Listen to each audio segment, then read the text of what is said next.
유사남 유튜브에 오신 걸 환영합니다. 제목을 좀 자극적으로 적었는데 트럼프 행정부의 이야기가 불법 판결이 났죠. 네, 정확하게 말하면 완벽하게 불법 판결이 난 건 아니고 이번에 트럼프 정부가 진행하고 있는 관세 관련된 이슈가 이미 법원에서 한번 불법 판결을 받았고 그러고 나서는 트럼프 행정부가 관세 관련된 불법 판결을 항소를 했는데도 항소 법원에서도 불법을 받았습니다. 1심, 2심 전부 불법을 받으면서 앞으로는 대법원의 결정만 남게 됐다라고 얘기를 할 수 있을 것 같은데 앞으로 어떻게 그런 관세가 진행이 될지 대법원의 판결은 언제 났는지 대법원의 판결이 어떻게 될지 그리고 거기에 대한 여파는 어떻게 될지까지 조금 더 디테일하게 한번 얘기를 나눠보도록 하겠습니다. 트럼프 대통령이 만든 IEEPA 관세 결국에는 1심에 이어서 2심에서도 항소에서도 불법 판정을 받았습니다. 문제는요. 그게 단순한 무효가 아니에요. 이미 1590억 달러 이상 관세가 거쳤는데 이 관세를 돌려줄 수도 있다라는 얘기거든요. 이건 미국 경제를 흔들 수도 있는 핵폭탄으로 작용할 수 있습니다. 그래서 대법원도 미국의 의회도 골치가 아파지는 문제예요. 자, 일단 이 사건의 핵심은요. IEEPA, 즉 국제긴급경제권한법입니다. 원래는 야 러시아 니네들 지금 이거 미쳤어 전쟁에 일으켰어 이러면서 자산 동결을 하거나 제재 같은 외교적 무기로만 쓰일 수 있는 트럼프 행정부의 긴급선언인데 트럼프 행정은 미국은 중대한 위기에 있습니다라고 얘기를 하면서 비상사태하면서 관세에 직접 적용을 했었죠. 불법 마약, 불법 이민 방치라는 명분으로 캐나다와 멕시코산 제품의 25%, 중국산에는 125%까지 모아가서 모든 수입품의 기본 10% 무역 적자가 크면 최대 50%까지 부과하면서 관세가 부과가 됐었죠. 이게 법적 싸움의 불씨가 된 건데 그냥 관세가 부과하는 게 불법은 아니에요. 근데 어쨌건 이 법안에 대해서 연방순회항소법원은 야 이번 관세 부과 7대4로 위헌적 월권이라는 데 판정을 했습니다. 여기에서 중요할 거는 관세 부과가 불법이 아니에요. 정확하게 얘기하면 관세 부과를 하는데 중간 과정에서 대통령이 자기 맘대로 원래는 절차를 걸쳐야 되는데 절차를 걸치지 않고 의회를 싸그리 무시하고 월권에서 비상사태 선언만으로도 관세를 부과했다라는 점이 불법이라는 거죠. 자, 이유는요. 세 가지입니다. IEEPA 여기에 대한 법안이 있잖아요. 어떻게 이 법안을 사용할 것인가, 여기에 뭐에 사용할 수 있는가, 아니면 여기에 대한 권한이 무엇인가가 법안에 적혀 있습니다. 근데 이 법안의 그 어디에도 관세, 세금이라는 단어가 하나도 존재하지 않습니다. 이거는 원래는 의회의 권한이에요.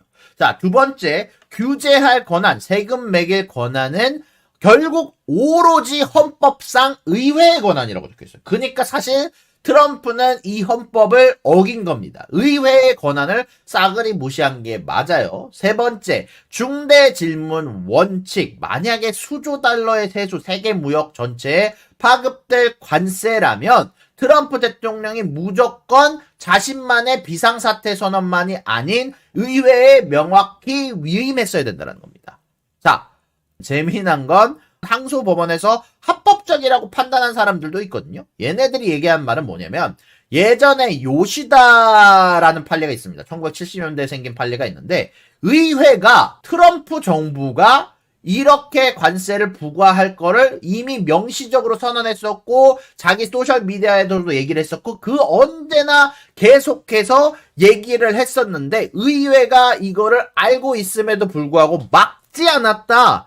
이 관세 부과에 대해서 충분히 자신의 의견을 피력할 만큼 충분히 맞서지 않았다라는 점에서 묵시적으로 인정했다라는 논리가 이 11명의 판사 중에서 여기에서 4명이 소수 의견을 제시를 한 거예요. 사실 7대4로 보면은 생각보다 아슬아슬한 면에서 통과를 한 겁니다. 그리고 여기에서 이 7명과 4명에 해당하는 진보인지 보수인지도 조금 이따가 제가 더 디테일하게 얘기를 해드릴 거예요. 근데 경제 쪽 파사는 어떻게 될까요? 아무래도 우선 재정 쪽을 보면 지금까지 IEPA 관세로 거친 세금이 1,590억 달러입니다. 법원이 최종 확정을 한다면 언젠가는 환급을 해줘야 돼요. 왜? 불법적으로 모은 자산이니까. 자산이 하루아침에 앞으로 부채로 바뀌는 재정적 채찍 효과가 생긴다라는 점이 첫 번째고요. 두 번째는 가계에 대한 부담. 이제 예일대 분석에 따르면 가구당 평균 2,400에서 4,900달러에 해당하는 추가 비용, 실질 GDP 성장률은 연간 0.5%가량 줄일 수 있고 일자리가 50만 개가 사라진다고 합니다. 관세가 없어지게 된다면 지금 당장 가구당 돈을 메꿔줘야 될 거 아니에요. 누군가가 지금 사라진 돈을 메꿔줘야 되는데 이게 가구당 평균 2,400에서 4,900달러가 사용되고 된답니다. 세 번째, 관세가 유예됐다가 다시 인상되고 협상카드로 쓰였다가 불법으로 철회되는 과정에서 기업들은 장기 투자 계획을 세울 수가 없습니다. 야, 이런 거잖아요. 야, 내가 원래 중국에서 잘 생산하고 있었는데 관세 부과한다라고 해서 인도로 옮겼더니 인도한테도 또 50% 관세를 부과한다고 해서 미국으로 옮겼더니 이제는 관세 부과 계획이 취소된대. 이런 얘기가 돌면서 미국에서 생산을 해야 되는 거야? 중국에서 생산을 해야 되는 거야? 인도에서 생산하는 거야? 이거를 장기적인 투자 계획을 세울 수가 없게 되는 거라는 거예요. 결국 관세 자체보다는 관세에 대한 불법 판결에 대한 불확실성이라는 부분이 더 치명적으로 기업들한테 작용할 수 있다라는 거죠. 그리고 다시 말씀드리지만 항소법원까지의 일은 1심과 2심은 사실 원래 이미 이렇게 될 거를 알고 있었습니다. 지금까지는 빙산의 일각이고 진짜 싸움은 지금부터예요. 이 사건은 100% 대법원으로 갑니다. 트럼프도 얘기를 했고 나는 항소할 것이다. 30으로 갈 것이다. 대법원으로 갈 것이다. 라고 선언을 했단 말이에요. 그래서 100% 대법원으로 갈 거라는 걸 우리 모두는 알고 있었어요. 그래서 시장에서 그렇게 영향이 없는 겁니다. 앞으로 여기에 대한 부분에서 어떤 판결이 날 것인가, 앞으로 어떻게 될 것인가, 이런 부분들을 어떻게 생각을 해야 되는가, 세 가지만 좀 알아주면, 첫 번째, 헌법적 권력 분립에 대해서 우리가 생각을 해야 됩니다. 원래 의회가 세금권을 부과하고 관세를 부과할 수 있는데 이거를 대통령이 일방적으로 아예 비상선언을 통해서 대통령이 가져갈 수 있느냐, 사법부가 처음으로 여기에 대해서 강하게 제동을 건 거고, 두 번째, 외교 협상력. 자, 트럼프는요 관세 위협으로 여태까지 유럽과 일본, 중국을 압박해 왔습니다. 근데 이제는 상대방이 야, 2심에서 네 불법 판결 받았다며 이러면서 앞으로는 버틸 명분이 생겼어요. 물론 지금 트럼프가 계속해서 보여주고 있는 그 특유의 굉장히 독단적인 모습으로 인해서 버티기가 쉽지는 않겠지만 버텨줄 명분이 하나는 추가된 겁니다. 앞으로 자신의 지지율을 봤을 때 어쨌건 지금 많은 국가들의 수장들이 트럼프한테 머리를 숙이는 이유는 민주주의라는 관점에서 결국 나는 시민들의 지지가 제일 중요한데, 근데 그 시민들의 지지를 계속 버텼을 때 야, 버티면 이거 불법 판결 난대, 우리 버텨볼까? 라고 설득할 수 있는 명분이 생기면서 미국의 위협의 무게가 힘이 줄었다라는 거고, 세 번째는 결국 동맹들의 반응입니다. 캐나다, 멕시코가 미국의 동맹이긴 하지만 사실 완전히 빠기 친 상황이죠. 이제 부분 보복 관세를 했다가 부분을 철회했다가 불법 판결 난다고 했다가 여기에다가 중국 쪽에서는 10%에서 120%에 해당하는 들쭉날쓱 관세가 부과가 됐다가 결국 모두가 변덕성 때문에 동맹국들마저도 장기적인 전략을 결국 못 짜는 상태인 거예요. 이게 진짜 크죠. 장기적인 전략을 못 짠다라는 점에서 국가들도 전 세계의 기업들도 이 불확실성에 타격을 받을 수밖에 없는 거죠. 이제 항소에서 불법 판결이 났다라는 점으로 생길 수 있는 일에 대해서 좀 얘기를 해봤잖아요. 근데 결국 가장 중요한 건 대법원입니다. 이 대법원에서 어떻게 판결을 할 것인가에 따라서 전반적으로 전 세계가 혼란으로 들어갈 수도, 전 세계가 행복해하는 일은 없을 것 같은데 어쨌건 전 세계가 혼돈에 빠질 수도 있다라는 건데, 과연 대법원이 어떤 종류의 판결을 내릴 수 있을까요? 자, 세 가지가 있습니다. 일단 첫 번째는 판결을 유지하되 전반적으로 여태까지 거둔 관세는 조금 옆으로 밀어주면서 지금부터 관세는 종료입니다 라고 선언하는 거예요. 자, IEEPA 앞으로 비상선언을 통해서 만들어진 관세는 끝입니다만, 자, 대통령이 그렇다고 관세 부과가 불가능한 건 또 아니에요. 이건 재밌죠? 대통령이 지금 IEPA 관세가 불법이 돼도 지금 자동차랑 철강에 대한 관세, 알루미늄 관세는 유지가 되거든요. 바로 국가안보, 불공정 무역 같은 다른 법률로 부과한 관세는 유지가 됩니다. 근데 여기에 대해서 결국 트럼프 대통령이 쓸 수 있는 부분들이 제한적이 있어요. 보편 관세 25% 빵! 인도 관세 50% 빵! 이건 안 되고요. 아주 제한적으로 절강 관세 20%, 뭐 아니면 제약 관세 5% 이렇게 절차를 길게 해서 특정 섹터에만 관세를 부과하는 게 가능한 거라서 지금처럼 전 세계에 한 방 때리는 건 어렵다라는 거예요. 자, 두 번째, 대통령은 만약에 자신의 판결 혹은 관세에 대한 부분들이 합법으로 유지가 될 경우 앞으로 요것도 나름대로 문제가 있어요. 그 대통령이 어쨌든 관세 유지되면 미국이 돈 안 돌려줘도 되고 관세도 유지가 좋은 거 아닌가요? 불확실은 없는 거 아닌가요? 아니에요. 이거 잘 생각해 보셔야 돼요. 이게 합법 판결이 난다라는 건 대통령은 앞으로 비상사태 선언만으로 사실상의 무제한 권한을 가지게 되는 거예요. 이미 명시되어 있지 않은 관세라는 점에서 아예 헌법에도 의외의 권한인데 이거를 트럼프 대통령이 뺏어서 자기 맘대로 비상사태니까 대통령이 쓸 거야 하고 보낸 거 아니에요. 근데 이거를 인정해준다? 앞으로 대통령은 비상사태 선언만으로도 사실상의 무제한 권한을 가져가게 됩니다. 사실상의 미국 행정 권력의 대폭 확장이고 동시에 WTO라는 세계무역기구의 규범이 얘네들이 정해놓은 룰이 무력화되는 신호탄이 될 수 있습니다. 각국이 이제는 미국이 비상사태 선언만으로도 모든 걸 해결했대. 그러면 절차 없이 각국의 나라의 대통령들도 우리도 비상사태 하면서 앞으로는 각국의 규범을 깡그리 무시하고 혹은 정확하게 말하면 미국 먼저 보복관세 혹은 관세 혹은 자신만의 권한을 남발할 수 있는 위협이 생긴다는 거예요. 자, 그리고 마지막 시나리오, 이게 제일 사실 무서운데 시나리오 C, 공항 시나리오가 하나 제가 생각할 만한 부분이 있다고 생각을 하는데, 자, 만약 불법 판결이 난다고 칩시다. 그리고 원래대로라면은요, 사실 불법 관세로 어쨌건 수입을 얻었기 때문에 결국 이거를 원래는 기업과 국가들에게 돌려줘야 되는 거예요. 자, 1590억 달러 뿐만이겠습니까? 사실 이거는 지금까지 모은 돈이지만 이 1590억 달러가 아니라 대법원에서 판결이 날 때까지 기다린다면 요거의 몇 배 혹은 뭐 한 4-5배에 해당하는 관세를 아마 가져갈 거예요. 그쵸? 근데 그 관세를 미국 정부의 수입으로 결국 썼고 여기에 대해 돈을 자신들의 자원으로 썼는데 나중에 갑작스럽게 판결해서 니네 그거 돌려줘야지, 그거 불법으로 관세 얻은 거 아니야 라고 얘기를 하면서 판결이 난다면 이 돈들을 결국 기업들한테 돌려줘야 되는데 이게 천문학적인 금액이란 말이에요. 미국 세관국경보건 수입신고를 정산해야 되는데 314일 그리고 그 뒤에 180일 안에 이의제기를 해야지 환급권이 살아있을 수 있거든요. 원래 이미 정산 끝난 건 환불 불가일 수도 있고 이거는 미국에서 너무 타격받으니까 이건 안 돼라고 할 수도 있고 원고 기업만 환급받을지 모든 납세자가 받을지 모든 국가들이 받을지 모든 기업들이 받을지 이 모든 것들이 불확실합니다.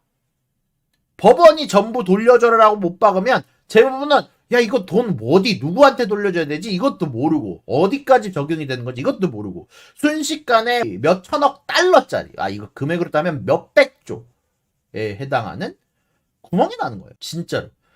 예산에 편성 안 된 지출, 재정 적자도 폭등할 수 있고 금융시장도 불안하며 행정부가 말한 1930년대 대공황급 재앙 시나리오가 바로 여기서 나오는 거거든요. 여기 트럼프 행정부가 뭐라고 했냐면 이거 관세 불법 판결되면 재앙이야. 재앙 맞지. 자기가 만든 재앙이 맞죠.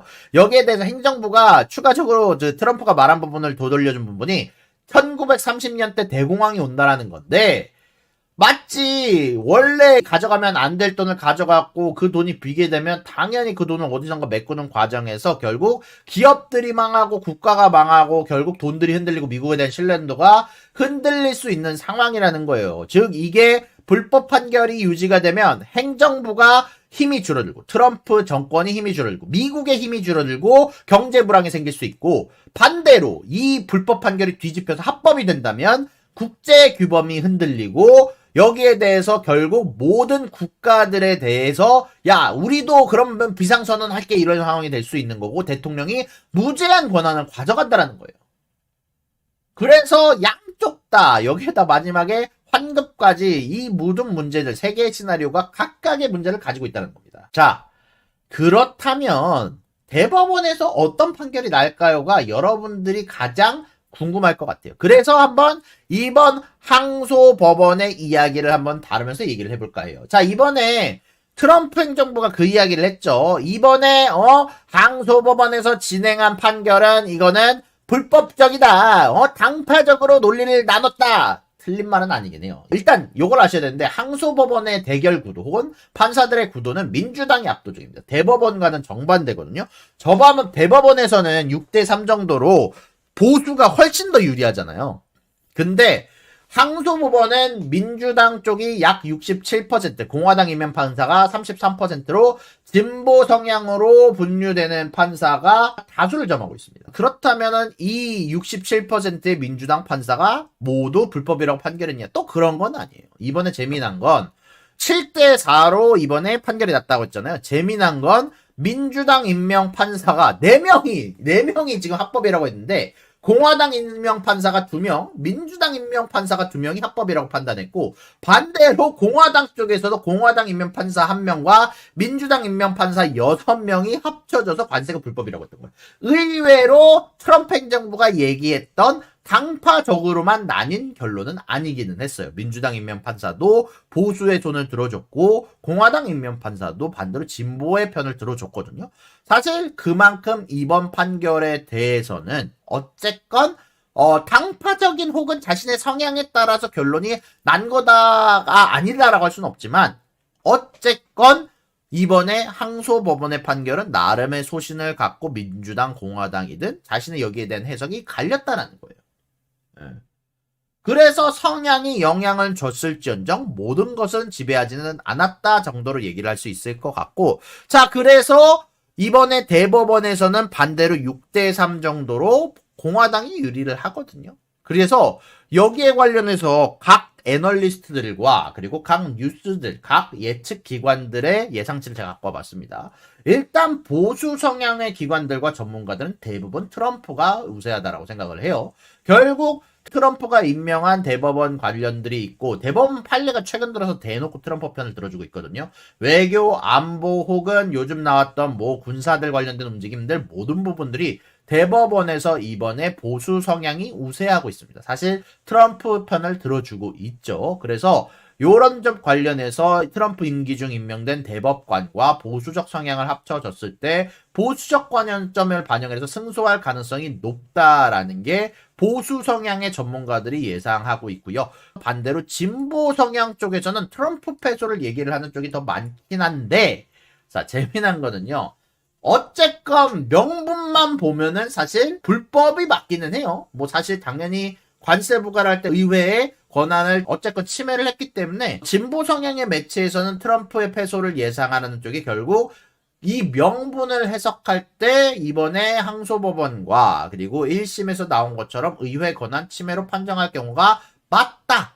사실 이렇게 판결할 가능성이 높다라는 점이에요. 그리고 마지막으로 뭐 중립 쪽 혹은 혼합된 애널리스트들의 예상은 관세가 유지되면 수십억 달러 환불이 발생할 수 있기 때문에 자 대법원이 트럼프 안보 주장에 동조할 가능성이 높다. 관세 관련된 부분에서 대법원이 일단은 자신들의 판결이 날 때까지는 관세를 유지시켜줄 가능성이 높고 왜 미국 경제가 망할 수 있으니까 그렇지만 결국 대법원이 이 미국의 안보를 생각을 했을 때 트럼프의 생각에 동조할 가능성이 높고 그리고 트럼프가 대법원을 도울 것이라고 자신하지만 판결이 경제 혼란을 초래할 수 있지만 결국 5대4, 6대3 정도로 트럼프가 승소할 가능성이 높다.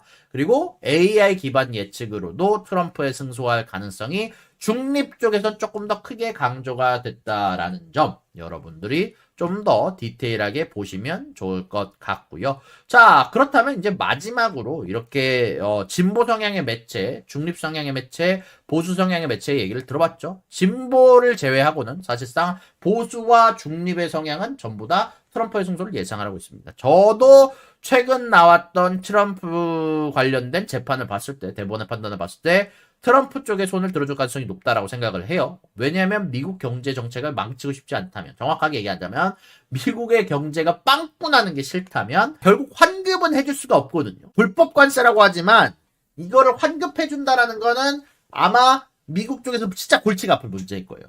그래서 결국 지금 미국은 대통령의 무제한 권한과 재정 파탄에 대한 환급 사이 양쪽 다 위험한 선택지를 마주하고 있습니다.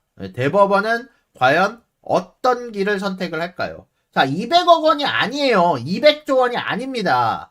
거의 1000조 원에 가까운 금액이 될 거예요. 200조 원은 지금까지만 모인 금액이고 지금부터 대법원의 판결이 날 때까지 1년간의 시간이 있습니다. 지금 고작 몇 개월 동안 200조 원 모았는데 앞으로 1년 동안 1000조 원 관세 수입 못 하겠어요. 당연히 하겠죠. 그 이상 수배에 해당하는 수입이 나올 겁니다. 결국에 다시 말씀드리지만 지금 미국은 대통령의 무제한 권한을 줄 것이냐 혹은 재정 파탄 환급을 해줄 것이냐 이 두 가지 사이에서 양쪽 다 위험한 선택지를 마주를 하고 있습니다. 대법원이 과연 어떤 길을 선택을 할까? 과연 어떻게 기업들은 대응해야 될까? 환급권 보전, 정부는 재정 플랜 B, 동맹국은 미국 리스크 다변화 모두가 대응책을 준비를 해야 될 것 같고 앞으로는 단순한 관세 분쟁이 아니라 미국이 앞으로 법치 기반의 무역 국가가 될 것인지 그리고 힘이 약해질 것인지 아니면 비상사태를 무기로 쓰는 전반적으로 강력한 독단의 국가로 남을 것인지 시험대라고 얘기를 할 수 있을 것 같습니다. 자, 대법원의 한판 이제 곧 시작이 될 텐데 아마 2026년 2, 3분기 안에 나올 것으로 예상이 되는데 그때까지 여러분들은 어떻게 하실 건가요? 이렇게 모든 부분을 간단하게 정리해 드렸습니다. 구독과 좋아요는 사랑입니다, 여러분. 유사남의 구독과 좋아요를 눌러주세요. 그리고 여기 있는 비디오도 여러분들을 위해 준비한 거니까 여러분들이 항상 살펴봐 주시면 감사하겠습니다.